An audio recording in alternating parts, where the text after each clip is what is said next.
taking Hama, after taking Aleppo? I mean, how significant is this for you right now? From a military perspective, what comes after Hama will not be the same as what came before.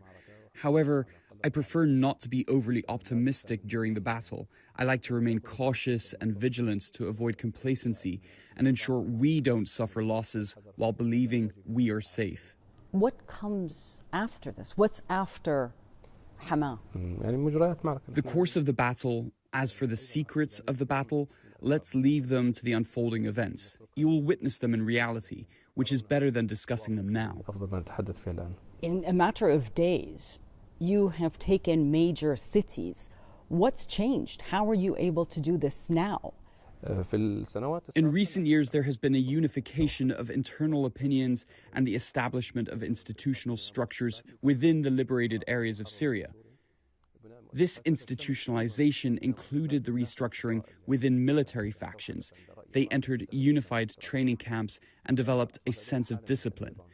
This discipline allowed them, with God's guidance, to engage in a battle in an organized manner. The progress and execution of plans have been swift, with clear communication and adherence to commands. They stop where they should stop and withdraw where they should withdraw. The revolution has transitioned from chaos and randomness to a state of order, both in civil and institutional matters and in military operations alike.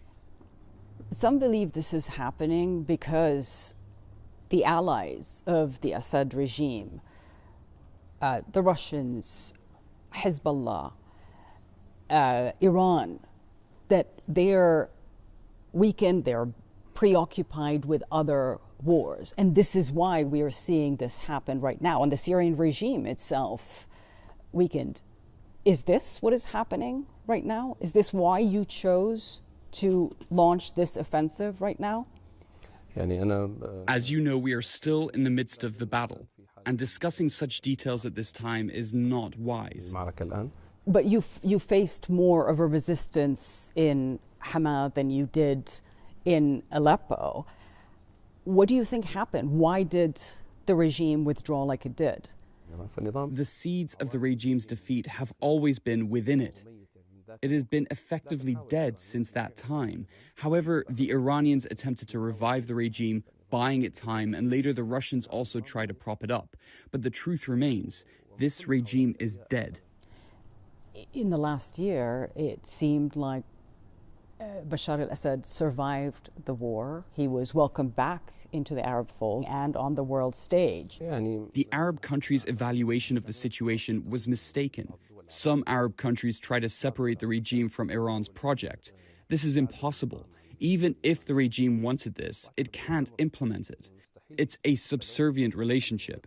Iran can disengage from the regime, but the regime can't. To describe the regime as victorious is deeply unjust to the many children, people, women subjected to rape in prisons, displaced individuals scattered across the world, those drowning in the seas, and those living in tents on the borders of other countries. What kind of victory are we talking about? In the past, you have talked about strict Islamic rule. Is that still the plan? People who fear Islamic governance either have seen incorrect implementations of it or do not understand it properly. We are talking about something that aligns with the traditions and nature of the region. The most important thing is to build institutions. We are not talking about rule by individuals or personal whims. It's about institutional governance. Syria deserves a governing system that is institutional, not one where a single ruler makes arbitrary decisions. Many Syrians are happy and will be happy to see the end of the Assad regime, but they're also worried about what HTS rule would mean, including minorities. No one has the right to erase another group. These sects have coexisted in this region for hundreds of years, and no one has the right to eliminate them. There must be a legal framework that protects and ensures the rights of all, not a system that serves only one sect, as Assad's regime has done. You know, listening to you speaking, you've gone through quite the transformation. Once an Al-Qaeda leader, your group has had affiliations with Al-Qaeda, with ISIS, and now you are projecting this image of a moderate leader and a moderate group. What is HTS right now? Hayat Tahrir al-Sham is one of the factions in the region, just like all the others. Now we're talking about a larger project. We're talking about building Syria. Hayat Tahrir al-Sham is merely one detail of this dialogue, and it may dissolve at any time. It's not an end in itself, but a means to perform a task confronting this regime. Once that task is complete, it will transition to a state of governance, institutions, and so on. I believe that everyone in life goes through phases and experiences, and these experiences naturally increase a person's awareness. A person in their 20s will have a different personality than someone in their 30s or 40s, and certainly someone in their 50s. So are those days behind you? Sometimes it's essential to adjust to reality, and because someone who rigidly clings to certain ideas and principles without flexibility cannot effectively lead societies or navigate complex conflicts like the one happening in Syria. People listening to this are going to wonder why they should believe you. You are still a specially designated global terrorist by the United States with a $10 million bounty on your head. Your group is a prescribed terrorist organization by the United States, by the UN, by the EU, and others. I say to people, don't judge by words, but by actions. I believe the reality speaks for itself. These classifications are primarily political and at the same time wrong. I define a terrorist as someone who intentionally kills civilians, harms innocents, or displaces people. If we're being honest, many of the wars waged by major powers in Arab, Muslim, and even non-Muslim countries have involved the deliberate killing of thousands, the destruction of homes, and the displacement of millions. Even the regime itself is guilty of such actions. But the US and others would say is that you were parts of groups that did exactly that.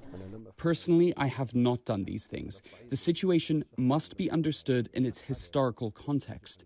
There was a massive war in Iraq that deeply stirred people's emotions, prompting many to go there. The circumstances of that war led people to various places, and my path led me to one of those locations. Given my level of awareness and my young age at the time, my actions evolved to where I am today. I didn't go to Iraq with those intentions. I went to defend the Iraqi people. When I returned to Syria, I didn't want to bring what happened in Iraq into Syria. That's why there were disagreements between us and ISIS. People would be wondering why you've agreed to speak with us. What is happening in Syria is significant for the entire world. This event has positive repercussions globally because under the regime's rule, Syria became a source of concern and trouble for everyone. Stabilizing Syria will bring many people back. Today, in the liberated areas, about 1/3 of the population lives in camps, approximately 1.5 million people. I believe we can soon reach a point where there are no camps. With the rehabilitation of the liberated areas, people will return to their homes. Many refugees in Turkey will likely return, as will a significant number of refugees in Lebanon and Jordan. Even refugees in Europe may return to rebuild their country.